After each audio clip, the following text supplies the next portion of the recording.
What's up, everyone? My name is Wes, and you're listening to the Ear Coffee Podcast.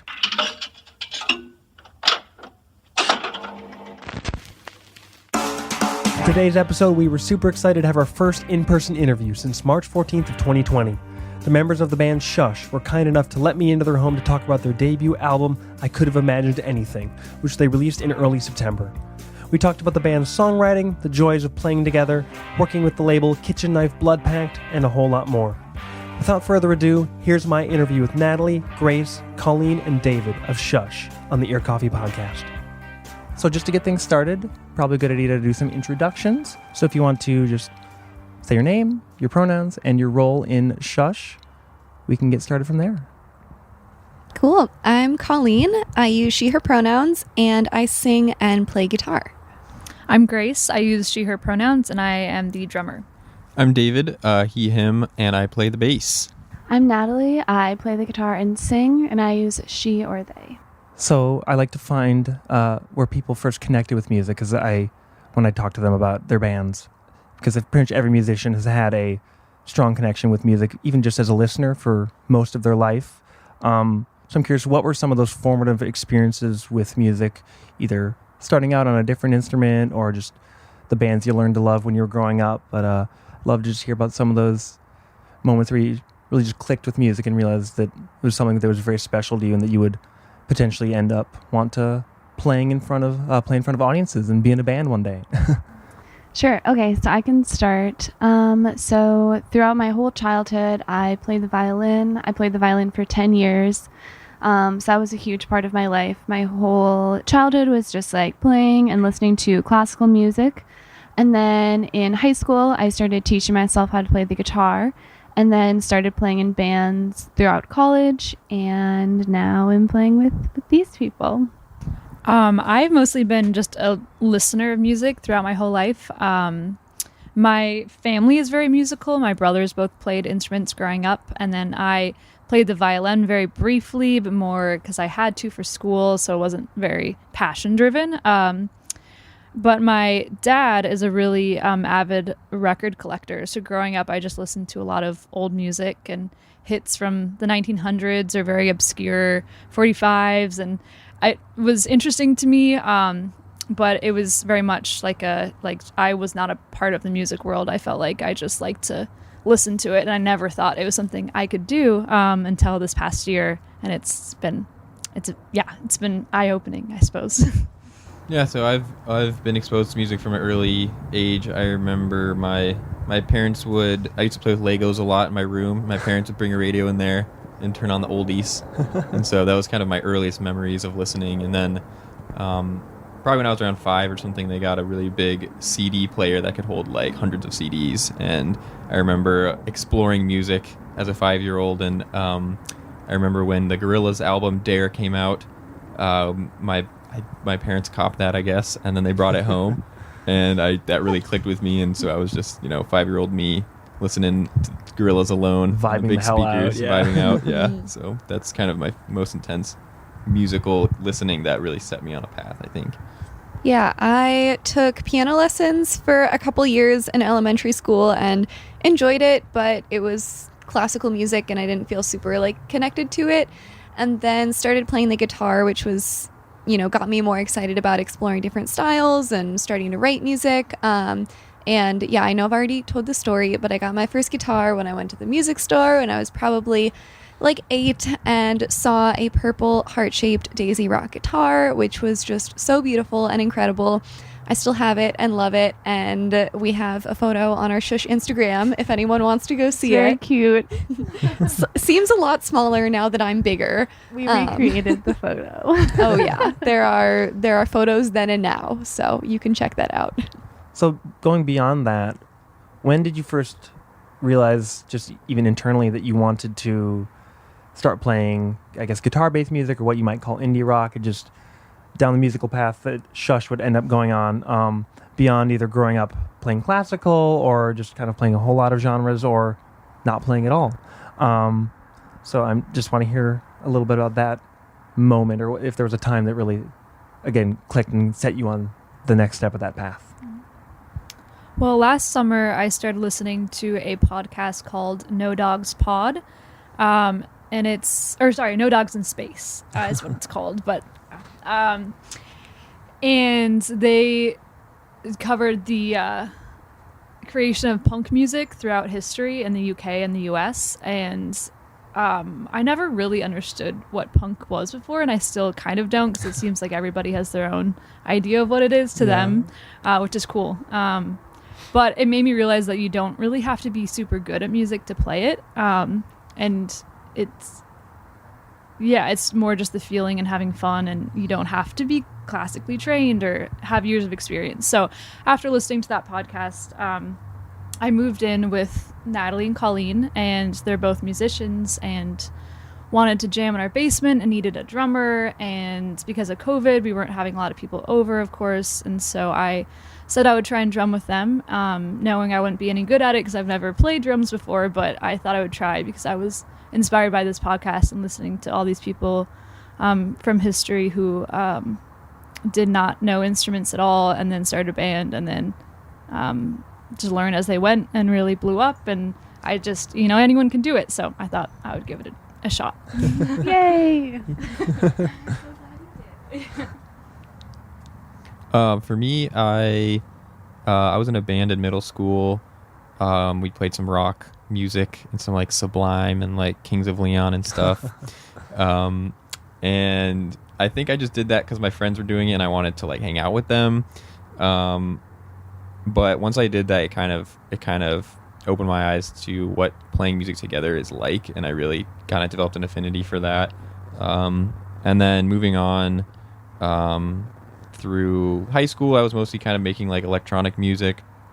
And then in college again, I lived with and hung out with a bunch of musical folks, and so I really connected with playing with people again, and it's just something that feels really good for me. And then after college, I kind of switched to the bass, just because I was surrounded by so many musical people that were trying to do their thing, but needed a bass player. And that's how it goes. Yeah, and that's kind of how I ended up in Shush as well. I was in several bands at the time, and I was like, I don't know if I have time to play in another group, but we roped you in. Yeah, they roped me in. Once I started playing, I was like, I couldn't stop, so here I am. So like I said, I played classical music for a really long time, and then started teaching myself the guitar in high school, and started kind of playing, like, I remember the first song I learned was, oh my gosh, what's it called? It's that one song by The Head and the Heart, Rivers and Rose. First song I ever learned. And we definitely don't need to relive the video of me playing it, which Grace brought I like my to attention. do that occasionally. I would love to. Now that you've brought that up. Anyways, so started playing that, but then once I went to college, I was introduced to this house. That was a DIY house with a practice space and a venue in the basement called Beloit College Music House. Shout out to Beloit College. But like ended up moving into that house and was just surrounded by musicians and played in many bands with my friends and just had the best time, and then have not stopped since. Nice. I started taking guitar lessons when I was like 8 or 9 and did that all the way through college basically, and started listening to more like indie music and rock in high school, and just like took lessons but didn't really like play with anyone else, like wasn't really in any bands, and just would like copy solos, went through a Led Zeppelin phase and just transcribed every Jimmy Page solo, which was a time. Grew up having some like classic rock heroes, and like then being in college and teaching at the She Rock camps here in the Twin Cities was definitely transformative and really awesome to just meet other women and trans and non-binary folks in the scene who were in really cool local bands who were writing their own music, and it didn't have to be like perfect, kind of like you were saying, Grace. Like it didn't have to be the most amazing like 12-bar blues solo, like, just watching bands like Kitten Forever or Bruise Violet perform, and it's just music that they love and you can tell that they love doing it. That was really inspiring for me to write more of my own music and like make mistakes and just write things that I wanted to write and play with other people. And now I'm here and I'm glad that I'm doing it with Shush. Very cool. So you've already kind of hinted at this, but the band was kind of born out of almost pandemic necessity with the three of you, Colleen, Natalie, and Grace, living together. But it sounds like you two were kind of the primary, the catalysts for this. So what made the two of you kind of first conceptualize the idea of what would end up becoming Shush, and would end up roping in Grace and David, just since the band has existed since I think about a year now, would you say? Yeah, almost Yeah. exactly a exactly. year. Yeah, we moved in like September. I moved in a little bit later. So by the time that I moved in, which was like the end of September last year, Grace and Natalie had already been jamming for a little bit. Because I remember I moved in and I would hear y'all like practicing in the basement. And I was like, ooh, that sounds cool. Like, I want to jam too. Yeah, I've been trying to figure out what our like band anniversary is because I want to post on our Instagram, but I'm not sure. So everyone will have to look through our text messages. But anyways, yeah. So Grace and I have been friends since we were like 14, so for a really long time, and like moved into this house. We have a couple of other roommates as well, and then also Colleen moved into this house, and Who we met Colleen through David, actually. we did. Yes. Yes, we did. And sort of just started playing together. We bought a drum kit for like $50, and then we were just like, we have a basement, let's just play. And it had been like a while since I had been in a band, so I kind of had stockpiled a bunch of songs, and I was just kind of like, oh my gosh, I need to play with other people again. So when we started playing, I was just like, yes, and just was like really excited and had a bunch of songs. I was like, we're doing this, guys. Yeah, it was very quick. Like, by the time that the three of us started jamming, like, yeah, Natalie had a bunch of songs and we just started jamming and working on these songs without really knowing that we wanted to be a band. And within a couple weeks, we had like 6 songs. Like, Yeah, it like, was very funny. I would like tell people like, oh, I'm starting this band, and they're like, oh, cool, whatever. And I'm like, yeah, we already have like 7 songs. And they'd be like, what? it's been like a month, you Yeah. know? Yeah. You also came already having Mhm. some song ideas. So, Yeah, so that was helpful. totally. Yeah. Yeah. How did it feel bringing these older songs and kind of almost like revisiting them in this new context with first the trio and then the quartet, and just very naturally being able to flesh them out? It sounds like, what was that kind of like? Because these were older songs, even if, I mean, older only meant just like fairly recently, but prior to Shush, or even like very long ago. Are they more recent overall? And just talk about what the timeline of some of these songs were, even before the band really kind of came together, made some light fireworks. Mhm. Yeah, I would say the oldest song that we are currently playing that's also on our album that we just released is Staring Contests. Okay. I wrote that one in a songwriting class in college, actually, and then had kind of like been playing it by myself for a while, and played it with a couple of other friends in college, but hadn't really done, a recorded version or anything, and then brought it to Shush and started playing that. And then I'd say most of the other ones that I wrote were new-ish. A couple of them had older like parts mixed in, but Staring Contests was the oldest one that was like already like a full song that I just taught to these guys. Mhm. Like musically and lyrically, or the whole package? Like my parts. Everyone else came Yeah. up with their own Okay. parts, but I had like all the chords, all the lyrics. I was like, here's a song, it's done. Let's do we it. can play it. Yeah. But then obviously everyone, came up with their own parts and made it into our own song together. Yeah. Mhm. Yeah, that was kind of one of the first songs that I remember like playing with y'all, and I feel like that one came together very quickly, like partially because we already had like the structure for it. We were just like, okay, we'll add our parts onto it, and that was just like the easiest one to like come together. Yeah, I'll also add that at this point I didn't know how to play drums at all, but Natalie was very helpful because they have a very clear vision about what they want, and that was really helpful to have that direction of like, oh, I want the cymbals to be loud and like this for this part specifically, and then quiet over here, and it was really, really helpful at the beginning there to have that guidance, because I did not know what I was doing at all. It's always interesting to have, I guess, be a member in a band where you are coming into something that's already kind of pre-formed, with kind of bringing the prior songs to the table, even if it's like mostly just lyrics and chords and kind of the structures, and then taking it from there.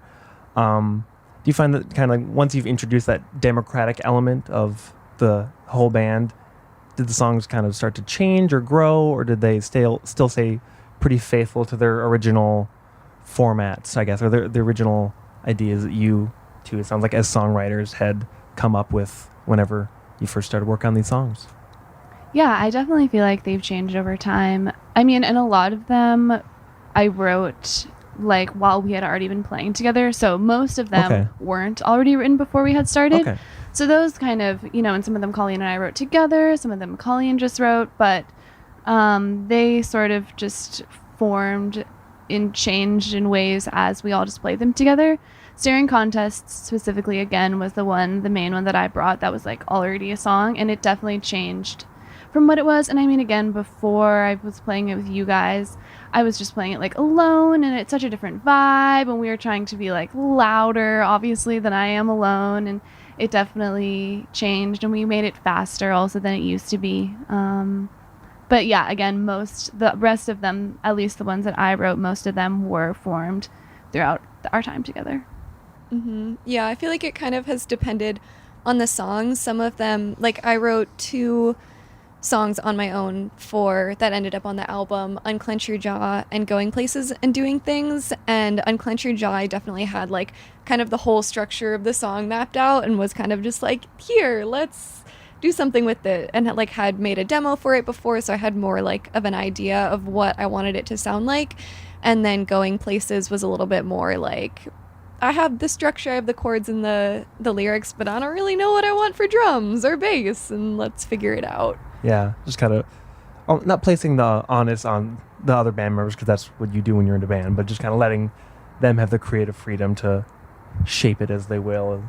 And kind of following up with that, as you were working together and really like starting to work on the new songs or more recent songs that were written since Shush had been born into existence, what were some of the kind of inspirations or reference points that you were kind of noticing? You're like, oh, I like this sound that we're coming up with, or I want to try to do a song that maybe sounds a little bit like this. And like, as you were working together for the first couple weeks and like writing that first batch of songs, what were some of those kind of reference points?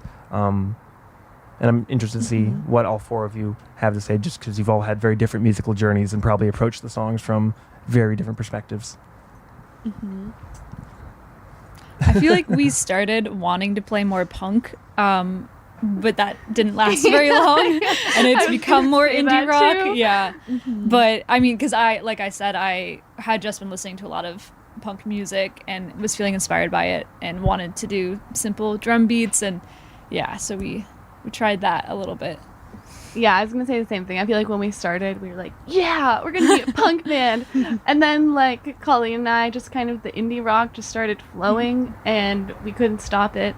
I mean, we still tried to, like, I don't know, have a little punk inspiration, but it was kind of funny. Then we started, we were like, we're going to be just this, we're going to be this punk band. And then what came out was indie rock. Yeah, I love punk, and I feel like we do have our loud moments, but we also have a lot of emotions, and I like slow songs and like nice gentle melodies too. So then it got a little bit softened, but we have a mix of both, I think. Yeah. Mm-hmm. Yeah, and it was interesting. I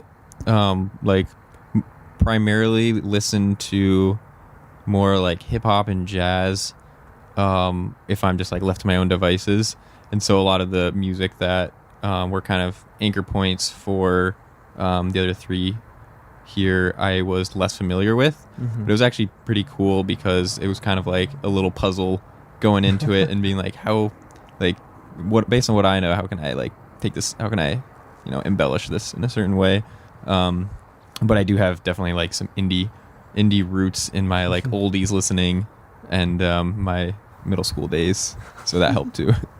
Yeah, just those Kings of Leon bass riffs are coming back. Oh yeah, big inspiration. Actually, Shush is doing an NFT soon. They're taking very direct inspiration from Kings of Leon. So, just over the course of listening to the album, and especially kind of trying to pay attention to the lyrics after the first listen or two, I noticed that there was just a lot of not negatives pointed outwards, but just a lot of negatives. I wrote down a few. I don't want that. I don't know. Don't tell me. And was that kind of a note, a through line that you each noticed as songwriters, or even just as bandmates and people that are very, very familiar with the songs and the lyrics, and kind of what was the headspace, I guess, especially for you two as the lyricists of the band, I suppose, and even writing as individuals, tag teaming, and just kind of bringing everything full circle as they turn into the Shush songs that we now can listen to.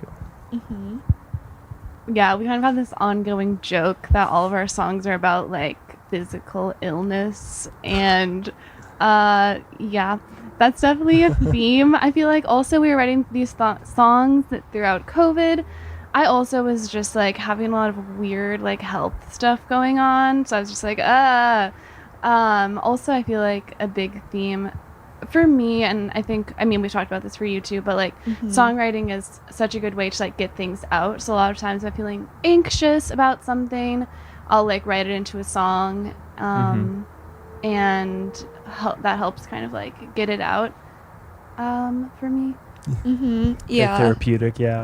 Yeah, my songwriting is, whenever I write songs with lyrics in them, that's often motivated by anxiety and just wanting to get feelings out. I was showing some of our songs to Satchel, who plays drums in Rebecca, and he was like, yeah, I listened to the album, it's really good, I love it, but the lyrics are really sad. I was like, yeah, I guess they are, but yeah, I feel like Unclench Your Jaw was one that I wrote maybe a year or two ago, and just feeling out of college and I don't know what I'm doing with my life. I'm living under the weight of capitalism. That's definitely our most upbeat song, though. As in terms of lyrics go, you're true. Yeah, I'm doing yoga, I'm unclenching my jaw, everything's That's gonna true. be okay. Yeah. And some of our other songs are just everything sucks. Yeah, Just send me to yelling, the school nurse. I'm getting the heck out of here. Yeah. I feel like a lot of the for people of our kind of generation, a lot of the anxieties of late capitalism and climate change, and inequity getting worse, or inequalities getting worse. We have a lot. We kind of see the world as something quite broken, and I think it's a metaphor for our own bodies, kind of feeling the sickness of the world inside you. Oh my gosh, we should write that down, David. Yeah, okay, that was great. I want to write that down. I'm not even in the band. Yeah,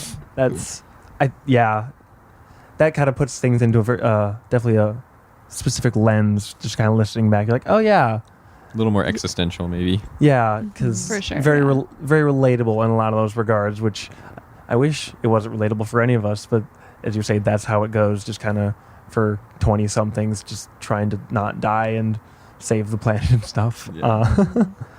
I did have a quick question though, just jumping a little bit separately for the closer of the album, which is an instrumental, and I find unless I'm listening to something that's already been instrumental and no lyrics, that's an interesting choice. I was curious, how did that idea kind of come together? How did that song come together?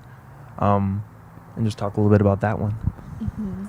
That one we're just jamming one day, the week before we were recording, and we were like, hey, this sounds kind of good.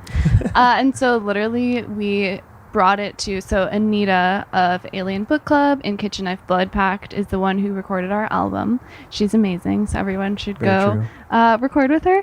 Anyways, we literally brought that song to her the day. So all the other songs we had sent demos earlier. We were these are songs we're going to record. And then we literally brought that song. We were like, hey, so we have another song. Is it cool if we record that? And she was like, yeah, let's do it. So it kind of just happened. And then we were like, well, it's nice at the end. It's a chill kind of instrumental way to end. And it is also sort of an edited kind of reprise of one of our other songs.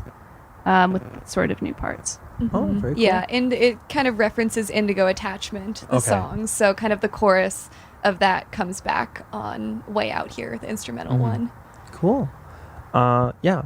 I also love Anita. Very wonderful person. But curious, how did you initially get connected with her and by extension Kitchen Knife Blood Pact, which is the kind of label, recording, group, cassette pressing agency, I don't know, kind of DIY home for a lot of bands. And I think Shush is the second non-Alien Book Club band that has worked with the label, so I'm curious how that relationship kind of got started and ended up with, I guess, a label putting out the record, and now you can buy it on cassette. It was really awesome. Kitchen Knife Blood Pact literally just DM'd us and was like, do you guys want to have a Zoom call with us? We were like, yes. Because like at that point we had no music out. We literally had just like 2 videos of us in our basement. They were maybe like 15, 30 seconds long, like shot on an iPhone, like not good. So we were like, yes, like, oh my Yes, gosh, please. yes. So then we had a Zoom call and Anita and Allison were like, do you want to record with us and then we'll release it? And we were like, absolutely, yes. And it's just been wonderful ever since. Yeah. Yeah, we're very grateful that they reached out to us because, at that point we had been playing together for a couple months and we were kind of like vaguely talking about maybe trying to record an album, but we didn't really have plans or know how we were going to do that. And, we just had an Instagram for Shush. And like Natalie said, we had a couple short videos, but like no one really knew who we were. And they just DM'd us and were like, hey, can we record you? And we were like, yes, please. Please, please do that for us. Wonderful. So kind of, I realize now that we actually haven't said the title of the album. It's called I Could Have Imagined Anything. It was released a few weeks ago as of recording. But I'm curious, with the album overall, was there anything particular that you were kind of hoping to accomplish by putting out into the world besides, I guess, just like the inherent joy and just coolness of being in a band that's released an album in any capacity? Because that's just inherently a very cool and difficult thing to do. And if that was the only reason, that's more than enough. It's out there now, and that's great. But I was curious, just kind of where your minds were at when you were deciding, no, we do want to record and release something instead of just having this be something that is like a musical creative outlet for just us as individuals, because it's a whole nother thing to put your music out there. I feel like part of it for me is that before music and now I guess too, I've just always really been into visual art. And so the idea of doing album art, single art, merch, or all of that, it was exciting to have other creative forms tied in with music because I enjoy them all. So that was appealing to me. I also think that this wasn't our motivation to release an album, but there was this, I think, desire to encapsulate these songs and then move on to make more songs. So like having this be like a chapter and then having it not end, but just being able to then move on to like other things and make more music and not feel like those were unfinished or just hanging out there. Just left to the archives. And let me also say, Grace designed our album art and our single art and our shirts and did such an amazing job. Thank you. Yeah, I think especially also like when we were playing for the first couple months, like at that point shows weren't happening because of COVID. And so we didn't play our first show until like this summer. So like July or yeah, so? we did a backyard show with Rebecca. That was our first show. And then we played at Blush in Duluth with Sock Hop Massacre and some other bands. Haze Gazer. Yes, thank you. So I think that was in July. Interesting bill, but I love it. We definitely had to like pump up our songs kind of, and then people started moshing to one of our songs, which was like, I didn't even know this was possible. It was amazing. But I agree. I feel like we would have maybe not recorded an album as quickly if shows had been happening, because we were just playing in our basement. We were like, we can't play shows. Like I literally think we had already started recording maybe when we played our first show. So it was like pretty funny. We were like, we're going to have an album out and not even play a single show. But now we have. But I think that we were just like, kind of like, okay, you know, we have these songs, we have them practiced. Like, what do we do with them? We're not playing shows. Let's record them. Yeah, just kind of taking advantage of the time. So this is another question is kind of for each of you as individuals, but what if you just had to pick one or just a single one off the top of your head right now, what are your favorite or proudest like moments you're most proud of on the album? And it doesn't have to be something that you were directly responsible for, but just what moment when you listen back to it and just pull up Spotify right now that will always just kind of give you butterflies and make just really kind of make you feel really happy to be in the band. And I'm also curious, what were some of your biggest challenges and just kind of difficulties while you're writing and recording and doing all of the very difficult things that come with being in a band and releasing an album and so on? I can go. One song I think that I like feel really good about is our song Mosquito, which is one that I think it was more like a collaboratively like assembled kind of song. So we were all kind of present as it was coming into existence, and it was also like really hard for all of us to get it. And so we practiced it a lot, and I think it ended up being a really cool, unique song. And so yeah, I'm definitely really proud of that. As far as other challenges, I would say that as a member of Shush, I probably do the least amount of actual work because everyone's writing the music and doing other stuff. I am the treasurer of the band though, so That's a very important role and one that I would not want to do. So appreciate that a lot. But I would say honestly the hardest part about everything so far has been, and this is maybe relates more to shows and recording, but like deciding how to have shows in a way that's like responsible and safe. Yeah. And like we had to turn down so many like opportunities that we would just snatch up in an instant under any other circumstance. And, you know, had to change plans and rearrange things and communicate extra, more than maybe what would be necessary before, just to make sure that we're being as safe as we can and not just assembling people in an irresponsible way. Yeah. It's like too much power that bands shouldn't have that much power, but like if you're irresponsible just with in that, general, yeah. So that was probably proud moment and some of the challenges. I think School Nurse is a song that I'm like very proud of as a band. That also feels like one that was like very collaborative to write. And I think, that song just like changed a lot as we wrote it and like has two very different parts to it, like the kind of chill indie rock verse and then the very like fast upbeat chorus, which is just like very, very fun to play. Riffs, yeah. Oh yeah, heavy riffs. Love it. Colleen has a solo. I do. I guess that's fun. I guess that's cool. Grace has a sick drum fill.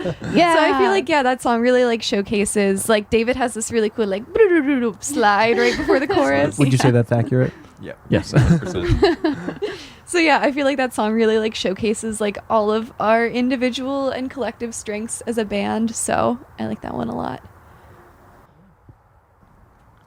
I would say I like all the songs for different reasons. But a moment where I've been proud of someone else is when Natalie really sings really loudly and kind of screams, because I know that's something that she's been working on for a long time. And like they said, I've known her since I was 14. And so like listening to them sing in high school and then just that progression into what's happening now is just really cool to see them really go off, and like two loud parts in particular at the end of The Worst and this moment in Indigo Attachment.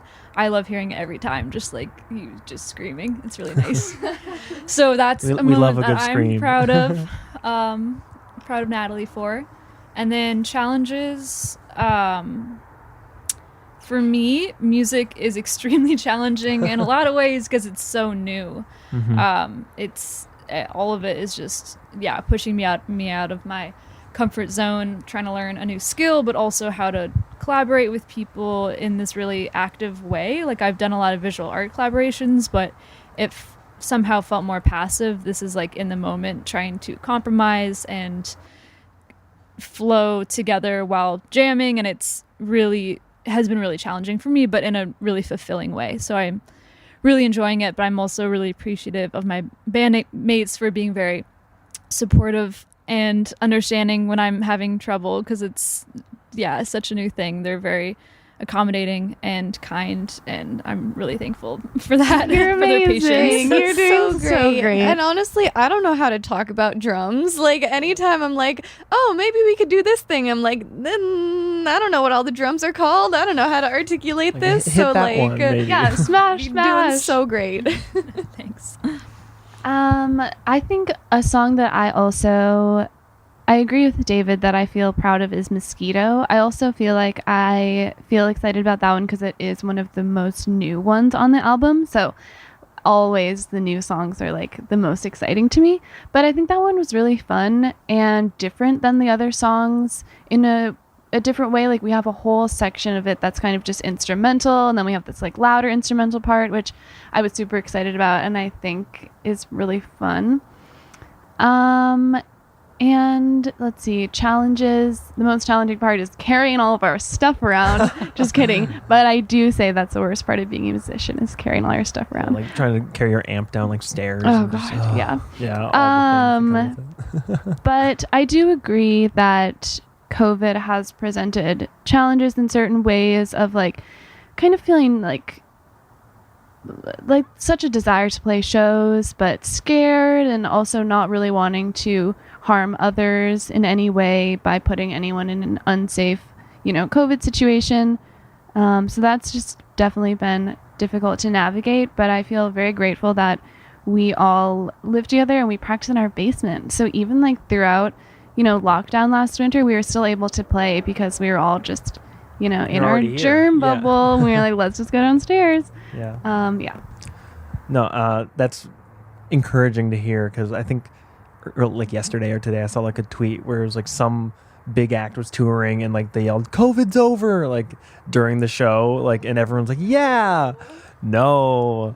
And on a smaller scale, it makes sense that people are able to be a little bit more conscious about that, but everybody should be conscious about that. So that's very encouraging, and it's just as a person who likes going to shows, I appreciate that. So hell yeah to not putting people in bad, harmful, dangerous situations. Yeah, public health and safety.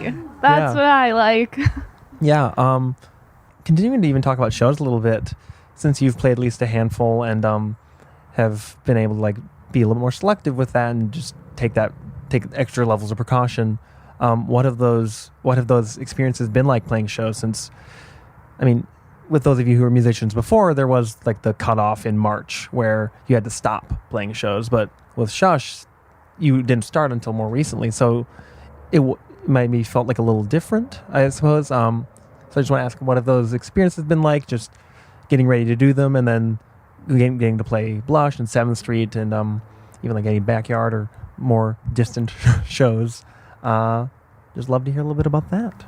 It's been fun. So like, even I feel like it's been different for me in a lot of ways though, because even before COVID and throughout college, I was like playing in, my house's basement and like the on-campus bar and stuff. But even before COVID, had never played like 7th Street or anything. So that was like a very new and exciting experience, regardless if it had happened before or after COVID.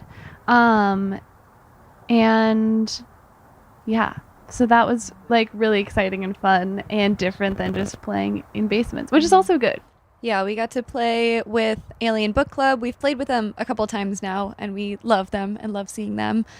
And we played with them at 7th Street Entry, which was just insane and like wild, as someone who's seen some of my favorite shows at 7th Street Entry. Yeah. It's like, what? I don't get to be up there. That's wild. But yeah, that was insane and like very surreal. And I feel like just playing shows in general lately feels kind of like surreal. I'm like, oh, we wrote these songs in our basement and played them alone for ourselves for like so long. so many months. So I'm like, oh wait, other people have listened to our album? What? That's weird, but cool. People have bought the cassette? What? Yeah, for me, playing's been really fun. It's a little bit different. I think it's more just about my own levels of like anxiety around being around groups of people, as far as like health, but also just like social implications. Yeah. Because you just go for a long time without it, and then it's very overwhelming. You forget how, yeah. Yeah. So that has been an adjustment for sure, but otherwise, no, I felt really good about the live shows, and the energy that we're getting back from the fans has been like The fans. the fans. Our adoring multitudes. More crowds of fans has been great. Don't have stands yet, so we'll get there when we get there. No bleachers, Fans, but, aka literally our friends. our friends and, like, parents. Also my parents. We love that. we've gotten very like good like energy from the people who have come to our shows, which I've played a lot of shows in various contexts where people might just be less people there, people might be less interested in the music, but no, yeah, for every show we've played, we've had people very hype and come up and be like, wow. So that's been awesome. Hence they're fans, yeah.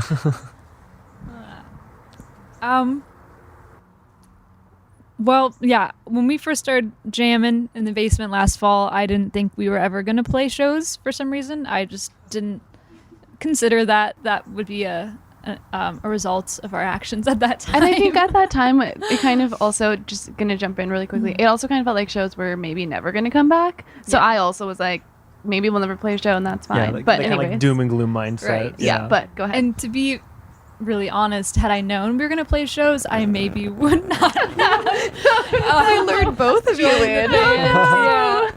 No, but I'm glad, I'm glad that we haven't. It's been really great. But just as someone who's not really a performance artist, I've always been a behind the scenes artist. I'm just kind of surprised it's happening, but it's great, and I'm it's fun, and yeah. There's a little bit of security behind the drum kit at least. yeah, and I think it'll only get more fun as I get more experience. But I've only ever played 3 shows now, so yeah. Awesome. You already mentioned that new songs are being worked on, and I know you did just release an album a few weeks ago, so hopefully all of you have been able to kind of bask in the glow of that, because that's a huge thing for anyone to do. But I'm curious, what is on the docket? What does Shush have planned for the maybe even immediate future, long term? If you have any ideas, we don't have to spoil anything, because there's always some good mystery in the air. But yeah. Yeah, I'm definitely working on new songs. I also feel like we, just as people and as a band, have been super busy recently. So most of our practices have just been dedicated to like practicing for the shows we have. So I think that this winter probably will maybe just like kind of huddle down and work on some new songs. But yeah, I've been working on some new songs, and I'm excited to share with you all. Got some new inspirations. I think maybe someday we'll make a music video. That could be kind of fun. Yeah, nothing too concrete yet, though. We do have some upcoming shows that will be, we're excited for. I think we're playing on the 14th of October. Anyone? Yeah, we're playing the 14th, the 17th, and the 28th, question mark. So I'm excited for that. Yeah. So they'll be on social for details. But I will also our Instagram. We'll get there. I'm also planning on writing a Shush tune or 2. Ooh. Gotta get in the right mindset. Yeah. Cool. But yeah, that's what I would say. Yeah, you heard it here probably first, folks. some new styles. I have a song that we've worked on a little bit that's like low-key inspired by Teenage Dirtbag by Wheatus.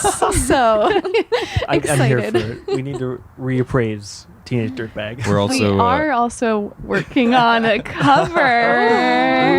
You'll have to come to one of our shows to see what it is, but it's a throwback, and And it may or may not be from a movie.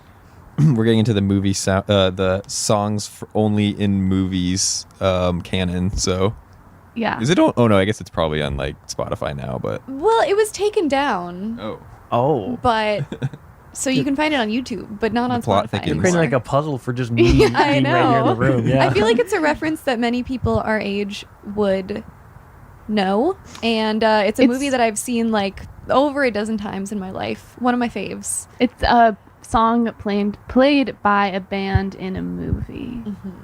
Oh, sometimes when bands are in movies, they do play songs. No. Like the Like a fictional plot like band. includes Yes. a band. Yeah. It's not. It's like the just any soundtrack.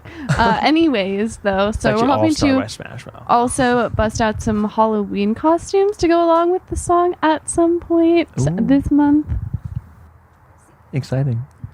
Wonderful. That's the main body of questions, but I always love ending interviews by asking, what are some of your favorite just local artists or musicians or bands that you've been either discovered recently or just have been listening to a little bit more frequently? I joke that this is the perfect time to pull out your streaming service of choice and check what you've added to a playlist lately, but just it's good to just kind of spread the love, shout out the friends and other bands on top of the ones that have already been mentioned, just to kind of just remind people like, yeah, check these guys out. Yeah, ultimate shout out Alien Book Club. Duh, we love them. Yeah. In the past, I haven't really paid too much attention to local music, but now that we're entering that scene, I have been way more. And honestly, every band that we've played with at a show has blown my mind, and I think they're all really great. Like Haze Gazer, Sock Hop Massacre, Lapdogs, Grandma, Alien Book Club, Rodeo Boys, Yeah, Rodeo Boys, they're from Michigan. Shattercones too. Sorry. Oh, Shattercones. Yeah. They're not from Michigan. No, but yeah, that was the last band that I think we played with. But I enjoyed them all. They were so incredible. I think all of them have music on streaming services and Bandcamp and whatnot, so check them out. Also, obviously, shout out to Rebecca, which David and Colleen are also in. So yeah, Amazing. a great band that you should all listen to. Yeah, Put out a couple I'm their singles recently. biggest Yeah. fan. Speaking of which, yeah, Rebecca, we actually had a show on Thursday, and we played on a lineup with a band that was debuting called Mr. Zip, Oh, and they were awesome. So cool. that's on the horizon. I think that one of their band members was moving to Alaska within a month, but I think they might pull through that loss, and you might see them around. I don't know. They're Hopefully. cool. We keep losing people to Alaska. Like, I know. It's happened more than you It's gotta expect. stop. Yeah.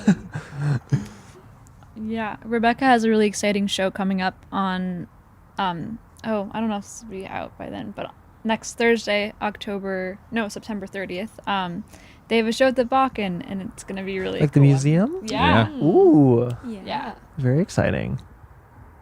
Yeah, I don't know. There are just so many lovely local bands who I feel like have inspired me, and now that we're like playing with some of them, I'm like, wow, that's so cool. But yeah, like Natalie and I went to see Gully Boys, Dad Bod, Vile, and Bugsy at the Fine Line. Yep. Yeah, which was just so wonderful and incredible. And we saw Bruise Violet again recently, who are just they just kill it and smash it every time, all the time. Oh, and also Juana Bianca and Allergen, two more that came across. And Floodwater Angel and Dark Bunny. We talked about maybe playing a show with them at some point. Some friends. Yeah. Well, yeah. So if you just want to plug your social medias and just kind of remind people where they can find the album, we're pretty much done here. There's been a blast. Our Instagram is shush_band. And we're also on Spotify and also Bandcamp. And also probably other places too. We have a We've- Twitter, and we maybe have a TikTok. Okay, listen. We don't need to talk about that. Okay, Secret TikTok. we're not ready for that yet. We're not ready to talk about TBD. that. Do not and- look Shirts that and up. cassettes. Shirts and cassettes on Bandcamp. Mm-hmm. I think there's a And- Bandcamp Friday coming up. I hope they're still doing that. So if they are, you know where to find their stuff. And thank you for doing this interview with us. It's been fun. Thank you. The Ear Coffee Podcast is a companion to the blog of the same name. If you like this episode, Please leave us a rate and review so we can stand out among the other music podcasts. You can follow us at Twitter, Facebook, and Instagram @EarCoffee. Thank you for listening, and we'll see you next time.